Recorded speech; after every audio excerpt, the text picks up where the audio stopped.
Thank you for coming this evening. Please turn to 1 Corinthians chapter 11.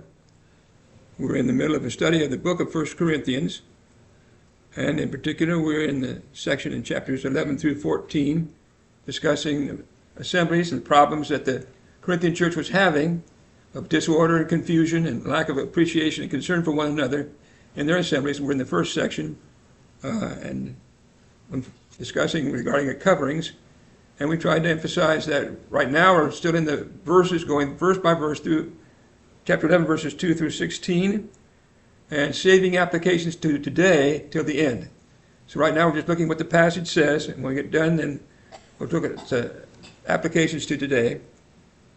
We've talked about the fact that there's common themes to these four chapters that relate to, as we mentioned, problems in the assemblies relating to women's subjection, spiritual gifts, not respecting one another as they should, disregarding one another, and so forth. We talked about the fact that although some of the principles refer to spiritual gifts, and therefore some things don't apply today, that doesn't mean nothing applies. So we need to use wisdom and discernment to determine what applies to today and what does not. And we talked about some general the views that are regarding the coverings in general, which we will discuss at the end, as I said. And he begins in talking about authority relationships. God is over Jesus, Jesus is over man, and man is over woman. And that's the basis of his teaching about coverings. It has to do with authority relationships. We pointed out that there's different words used in the context for covering, which sometimes makes it difficult. But a lot of translations use the word cover for whether, regardless of what word is being used, but others show a difference in the words by using in some times the word veil to show that there's different words being used. It's not all the same word. Then we discussed the fact that he's talking about praying or prophesying, and in general we talked about the fact that praying is not inspired. Sometimes it may be, but generally it's not inspired. On the other hand, prophesying generally is inspired, whereas there might be some cases where it's not, but generally it is inspired. So we have praying or prophesying, referring to some activity that sometimes is inspired and sometimes an activity that is not inspired. And then we discussed at the end of our study last time whether or not praying or prophesying could refer to worship in general. And that's what I want us to take up again this evening and spend some more time on that. But just as a way of a summary, just my observations, which you study and decide for yourself, obviously. My observations are that the context is contrasting women's subjection and wearing a covering to men who don't wear it. He bases his teaching on the principle of headship. The word covering, as we mentioned, is a different word in the early part of the verses compared to to verse 15. It's hard to determine. Other passages don't seem to help as much with regard to what the covering is or when it was worn. Prophecy is generally inspired, as we said, but prayer is generally not inspired. And what we were discussing at the end is that praying or prophesying may refer to the assembly in general, the activities we do in general. That's where we were at the end of our study last time. Questions or discussion before we move back into our discussion of praying or prophesying? All right. I wanted to spend a little bit more time on the thought that I had at the end last time, that frequently, not just once in a while, but frequently in Scripture, the writers will use an expression to refer to one thing when in fact it's referring to a whole class of things, not just the one thing. And we gave a number of examples of it. When it give us this day our daily bread, it's not just bread we want, but food in general. Paul and Silas were, in Acts 16, went to a place where prayer was made, but it wasn't just prayer, it was worship. So the prayer stands for worship in general. He taught the women there. So it wasn't just prayer. And so on. 1 Corinthians 11 and 14, we're going to get into expressions that say, let him eat at home. Let her ask her husband at home. Well, it doesn't mean just in the walls of her house, but it means someplace other than in the assembly. It would be generally away from the assembly. But I want us to notice this specifically in 1 Corinthians 13:8 and 14:15. And what I want us to do is to think about how is it we decide that these expressions refer to more than just the literal thing that they talk about. For example, 1 Corinthians 13:8 talks about three spiritual gifts. It says they were done away. Knowledge and prophecy and tongues were done away when that which is perfect is come. And we read that and we say, well, that's all the spiritual gifts. That's not just those three gifts. They're all done away. And in chapter 14, verse 15, he says, sing with the Spirit and the understanding, pray the Spirit and the understanding. And we say, well, yes, it mentions sing and prayer, but we should do that in all of our worship. So how do we know that? I think it would be helpful to consider how we know that, come back and see whether or not it makes sense here in 1 Corinthians 11 regarding praying or prophesying. So how do we know that 1 Corinthians 13:8, for example, refers to all the spiritual gifts, only then he mentions only three? How do we know we should sing with and pray with the Spirit and the understanding? In chapter 14, verse 15, he only mentions singing and praying and refers to all worship. How do we know?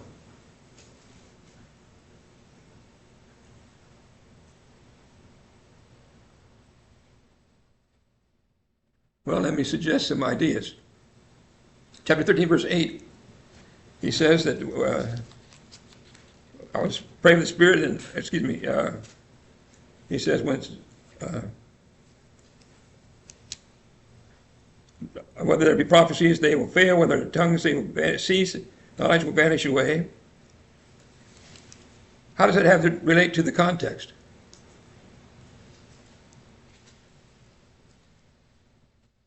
What does the reference to knowledge and tongues and prophecy have to do with the context?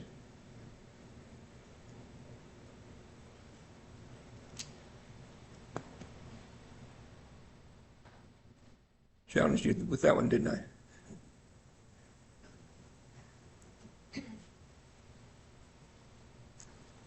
Well, isn't it the context that's talking about spiritual gifts in general?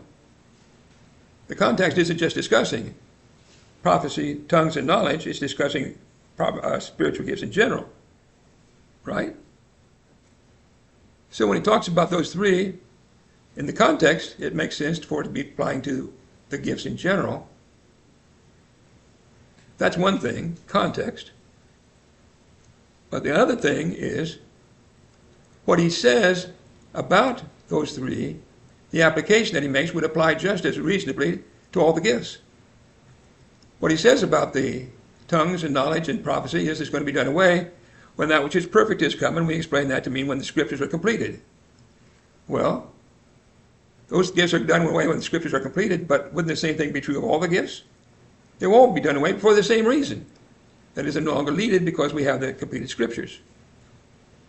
So my point is, we don't just randomly say, well, that talks about more than just what it is. It just mentions a small thing, but it's talking about something broader than that. We can't just decide for ourselves. There's reasons for making decisions like that. One is a context, and one is if it would fit with what's being said about the other things. Okay? Challenge your thinking likewise in chapter 14, verse 15.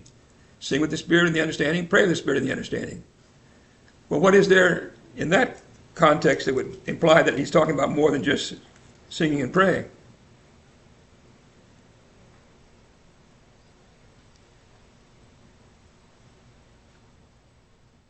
Karen?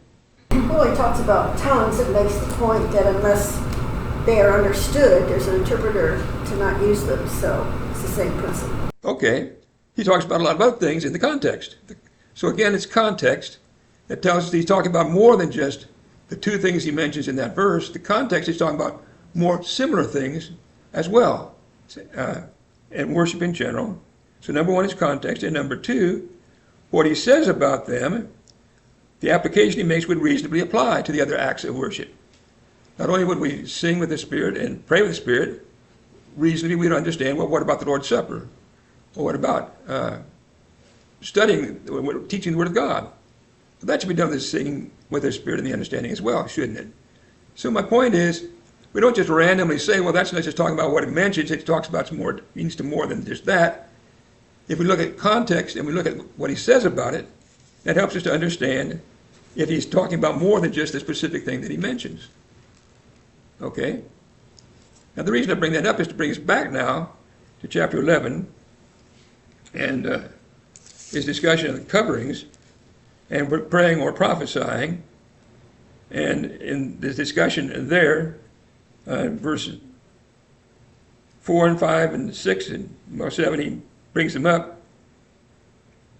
But in the context, the overall context is this: is he just talking about praying or prophesying? He mentioned that, But in the overall context of the section of the book, is that just discussing those two things, or is he talking about other things in the overall context as well? Frank?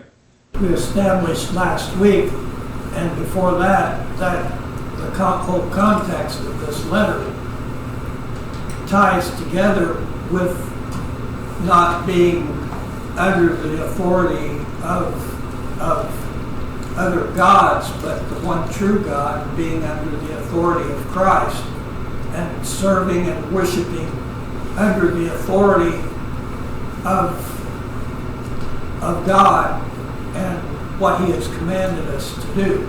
Okay, so what we talked about is that really what he says here in this section of chapter 11, really it fits the theme of many other things being discussed in context. He's going to talk back in chapter 14 again about women's subjection again, in particular in the context of their assemblies. So that apparently there was a problem with women being in subjection in their assemblies. He's going to talk about other aspects of worship, not just praying or prophesying, in the overall context, and how they were disregarding God's pattern for being respectful and orderly in their assemblies. So it fits the overall context. If praying or prophesying refers to more than just those particular acts, but would refer in general to acts of worship in the assemblies. Okay? And what about what he says about praying or prophesying? Would that reasonably apply to other acts of worship as well as praying or prophesying?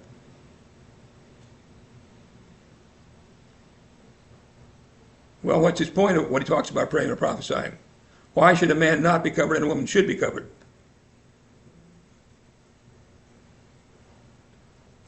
Frank? He's already established in verse 3 that Christ is the head over man, and man is the head over woman, and God is the head over Christ. And so establishing that order of authority. Okay. And if we're under the authority of some other God, or if we placed ourselves under the authority of some sin that we're involved in, then we're dishonoring God. We're dishonoring Christ. Okay. And in particular, he says, take it for example with regard to the man. Verse 4, every man praying or prophesying having his head covered dishonors his head. Well, why would that apply just to praying or prophesying? Wouldn't the same thing be true? If we had somebody came in to our assembly wearing a hat, a man wearing a hat, would we say, well, we're praying, you can't wear the hat. Now, you can wear it when we're singing, but the Lord's Supper, but you can't wear it when we're praying or when we're teaching. Well, that doesn't make sense. What he's saying would apply just as reasonably to the other acts of worship as it was to the ones he mentioned. Why not the same thing then for the woman that what he's talking about would apply that she should be covered where the man should not be covered in general? Now that's just some things for you to think about. To me, it makes the passage more sensible if it's talking about the worship assembly and the acts we do here in general, not just the specific things that he mentions, but those two stand for worship in general in our assemblies. That's where I'm going with that. Obviously, that seems like a new idea to some of you, so think about it. That's where I was going with that. And so my conclusion for myself is that praying or prophesying reasonably could refer to all the activities in our assemblies. Okay? Anything else now through verse, I think that takes us through, right up through verse 6. We're ready for question number 11, actually. Anything else? Sharon? When you brought this up last week about praying and prophesying standing for other things, for all acts of worship, I thought that was really an interesting concept and spent some time thinking about that more. Okay. So I definitely see that as a possibility, but in addition to knowing that these things apply to more than just the words that are specifically given. Another way would be if you have other verses that confirm that, which we would with singing, for example, or praying in an understandable way. But the first part of 1 Corinthians 11 doesn't really have, I'm not saying that there are no other verses that ever apply to any part of this, but there's not really another passage like this.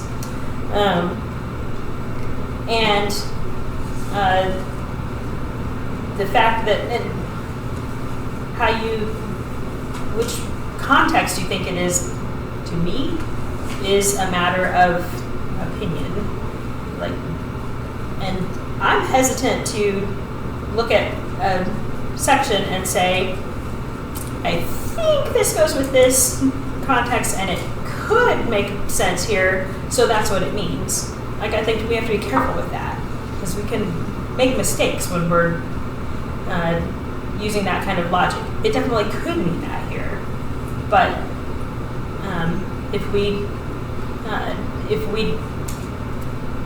we decide that these passages, this section goes together, this is the way I think this context fits, and then I make conclusions based on the way I put on the label that I put on that context, I'm a lot more likely to make mistakes.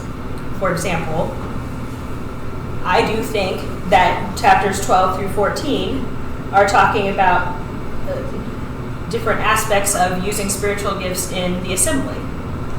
But if I go by my label for that, this is about spiritual gifts in the assembly, then I could look at chapter 13 and say, look, chapter 13 is right in the middle, so the things it says about love, those only apply in the assembly.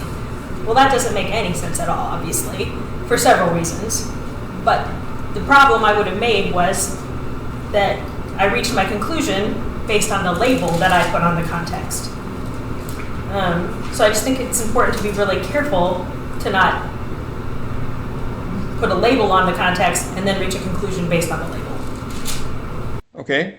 Well, even to follow through on that, the authority relationships it describes here is not just in the assembly. The authority relationships are in general. The problem, what you've done is you've introduced the problem that we've got with this whole subject, which we had from the very beginning. That is, this is the only passage we've got to go on. We've got one section of Scripture, as far as I know, to help us understand whatever it is he's trying to teach here. And we're so limited, that's for me, at least for myself, that's why I struggle with the passage. If I had 2 or 3 other passages that gave additional information, like we do on most other subjects, it would really help me. We don't have that. So we have to deal with what we've got. So, other comments on what we're trying to accomplish here? Okay. All right, so let's move on now to question number 11, where he talks about, let me see and make sure I am here. Okay. All right. In verse 6, if a woman is not covered, let her also be shorn. But if it's shameful for a woman to be shorn or shaved, let her be covered. Okay? So he's talking about being shaved or shorn. If that's shameful, she should be covered. So I ask you in the questions to define shaved and shorn. What does that mean, and what's the point? So let's talk about, okay, Steve, go ahead. The shave is completely removing the hair. Shear is cutting the hair short. Okay. Everybody get that? Shaving is completely like many men do today. Shave their head completely off. Like, for example, in Acts 21 and verse 24, for example, where this word is used for the Nazarite vow. At the end of the Nazarite vow, the man would let his hair long. At the end, he'd shave it, and there would be an offering made, and so on. So that's shaving, completely removing the hair.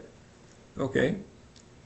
But to shear or shorn is to cut it short. Like, for example, Acts 8 verse 32 is usually referred to shearing a sheep. Okay. So you have different degrees of removal of the hair. So you've got long hair, you've got hair cut short, shorn, or you've got hair shaved, completely removed. Okay. So what does the passage say? Any questions or comments on that? So what is the passage saying about a woman with shorn or shaved hair?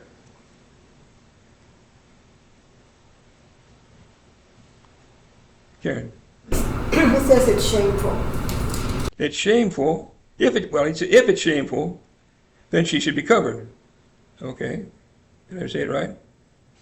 If it's shameful for a woman to be shorn or shaved, let her be covered. All right? So in other words, if I get it right, somehow she's supposed to be covered. All right? But if it's shameful for her to be shorn or shaved, then she should be covered.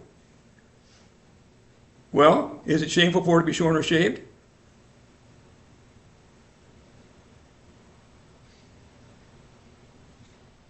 Is it shameful for a woman to shave her hair off? Cut it short? How do you know? Karen? Well, he says it is.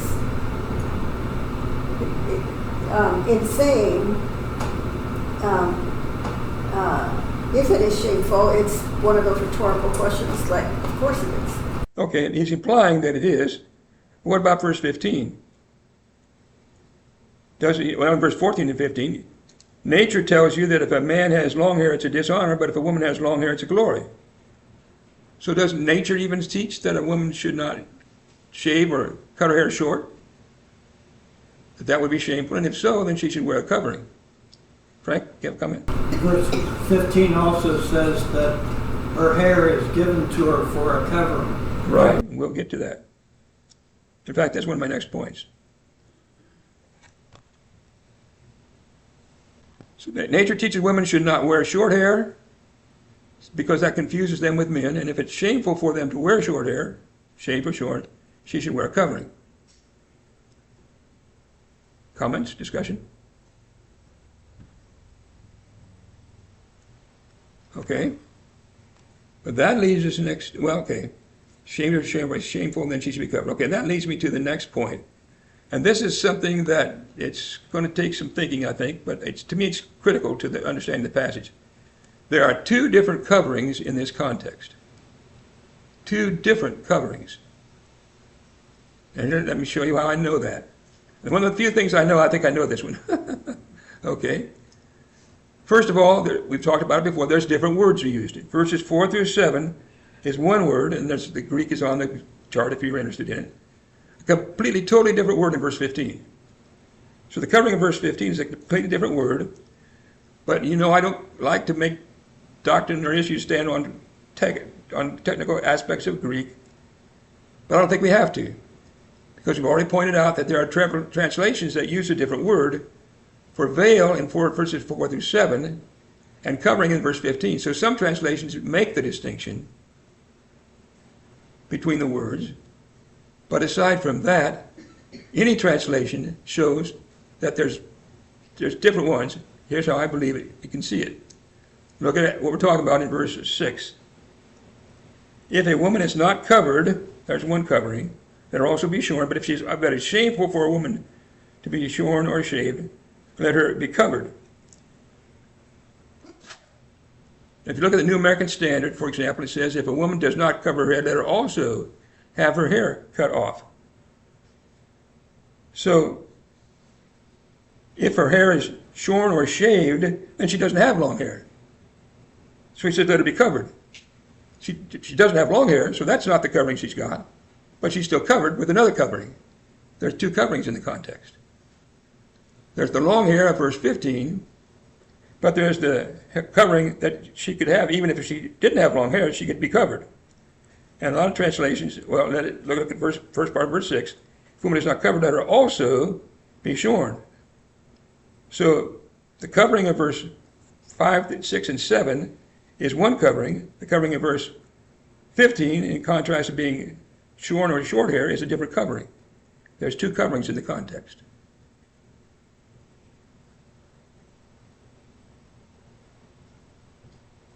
Okay, now that'll be a challenge for some of you. Comments, discussion?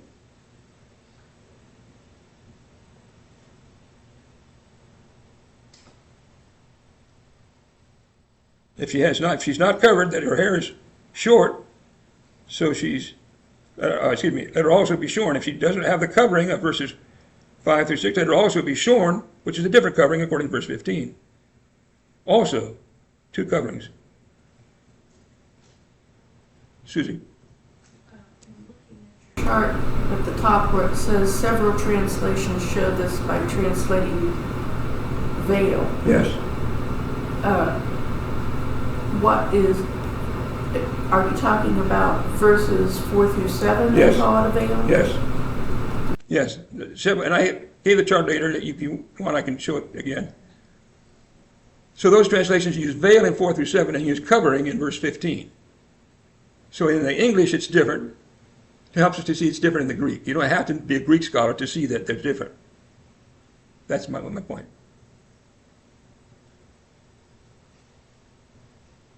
Comments? Okay, well, you can think about it. If you have something else, later we can go back to it. Okay? Okay, so, again in my summary, I believe the passage is discussing two different coverings. One in verses 4 through 7, and a different one, the hair, in verse 15. Okay? All right, so now in verse 7, what does it say a man should not do in verse 7? Cover his head. Man should not cover his head. Why? The image of God. The image of glory of God, but what about the woman?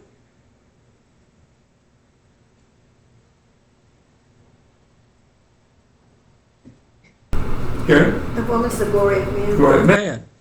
Okay. So he's telling us here that the reason why a man should be covered and the woman should not be. The man should not be covered because he's the image and glory of God, and the woman is the glory of man. Now, how does that fit with what he talked about before, about authority? The man should not be covered because the image and glory of God, the woman is the glory of man. How does it fit with this previous discussion about authority?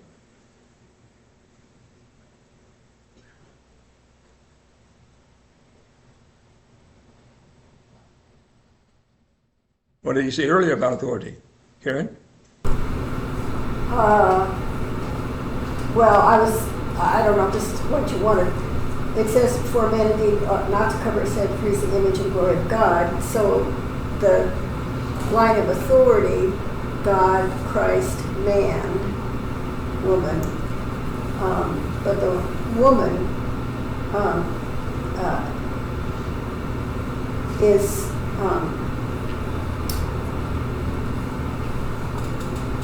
well, I've lost my. Okay. Okay. All right, so let me back up then. How do we know? Well, I'll ask you the question. Look at it this way. What are some other passages? Did I ask that? About man being the image of God. Question number 13. What are some other passages about man being the image of God? Steve? Colossians 3, verse 9 and 10.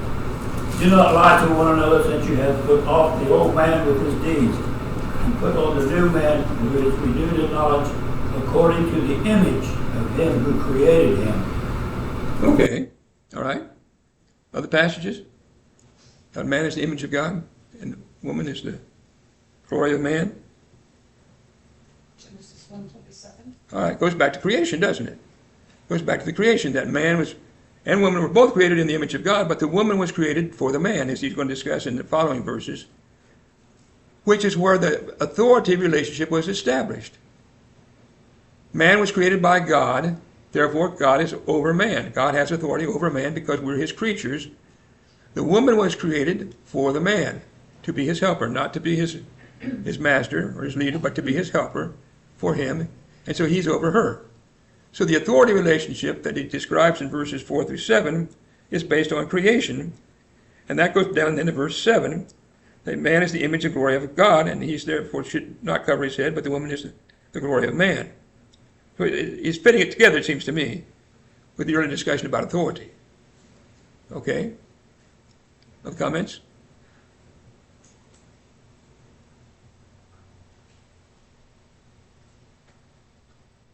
Okay, then how about Well, we'll discuss 14, then comments more on 14, how this applies to women. It says she's to the glory of man. Okay? How about then verses 8 and question number 15, verse 8 and 9? How did verse 8 and 9 fit it?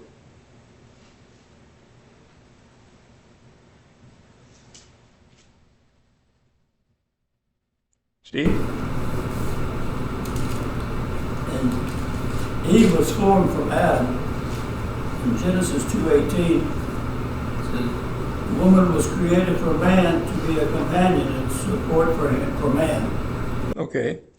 So he's still talking about creation, isn't he? Not only was the creation was the man in the image of God and the woman was the glory of man, but he's still talking about that in verses 8 and 9. The man is not from the woman from man. She was created from a rib of his side. She was made from the man. Nor was man was created for her. Woman was created for him. She was to be his helper, his companion from the creation. Okay? So he's still discussing the authority relationship as he has back in verses 4 through 6 and applying it to the covering. The other thing, comments on verses 8 and 9. Yes. Rick, go ahead. Over in 1 Timothy chapter 2, starting in verse 12, it says, and I do not permit a woman to teach her to have authority over a man, but to be in silence, for Adam was formed first, then Eve, and Adam was not deceived, but the woman being deceived fell into transgression. Okay. Which is interesting because not only is that showing that the authority relationship between man and woman still applies today, but it affects teaching relationships, which chapter 14 in verse 34 and 35 is going to use it to apply to the women speaking in the assembly. So we come back to the idea of the authority relationship created from the beginning affects our assemblies and how women are to act in the assemblies. Okay? Other comments? All right. So question number 16 takes us away. Any other comments on verse 8 and 9? Question 16 takes us away from the discussion of coverings, just in general. Are there any other lessons that we learn about creation or about women's liberation from this discussion? Aside from coverings, what do we learn about creation? What do we learn about women's liberation from this context?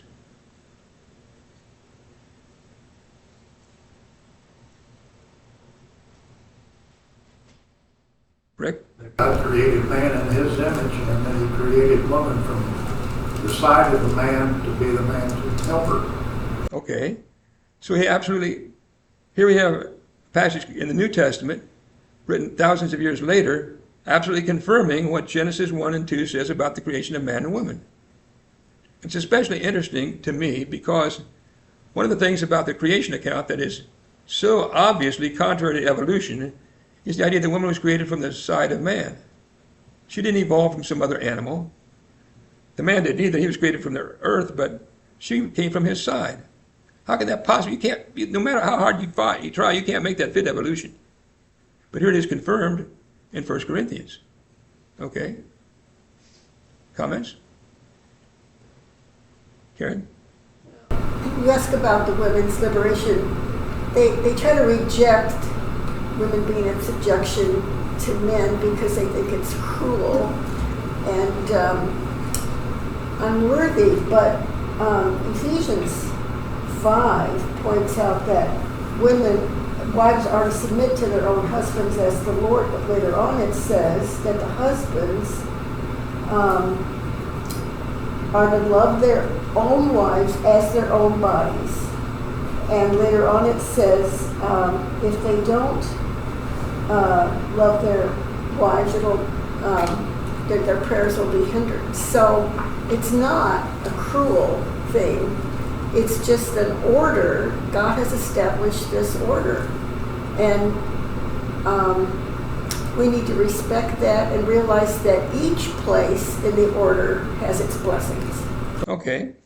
And its responsibilities. Okay. And so for a woman to rebel against her position is as foolish as for a man to rebel against his position. This is just the way God created it. He's the creator. He knows what's best and what's right. And this is the way he made things to be. But these principles, going all the way back to creation, are being discussed here regarding coverings. But the principles he's basing this on are still today. They still apply. Okay? The principles do. Okay, other comments on question 16 and how this confirms creation and what it says about women's liberation.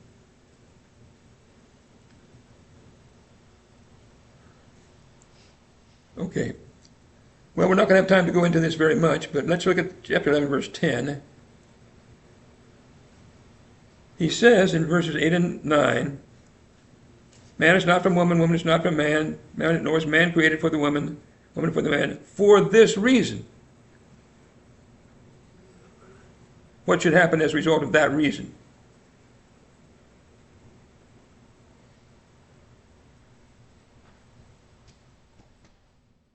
Karen? Symbol of authority on her head. All right. So all this discussion about the woman wearing a covering is referring to a symbol of authority on her head because of this discussion about the authority relationships from creation, the rank of authority that God created, the fact that woman is created from a man, and the man is created, they're both, man is in the image of God, the woman is from man, she's the glory of man. All that is saying that's the reason the woman should have a symbol of authority on her head. That's kind of wrapping together all that discussion of authority. Okay? Now, obviously, we're not going to have time really to get into the, I don't think, into getting to the angels part. You may have any other comments before we close? We'll take up in verse 10 next time. What is the symbol of authority? What's the significance of it? And what does it have to do with the angels? That's what we'll take up next time then. It's a difficult passage. I hope it's, I'm sure we're confusing one another. Hopefully we're helping one another too. But all we can do is deal with what we got, and that's what we're dealing with. So thank you.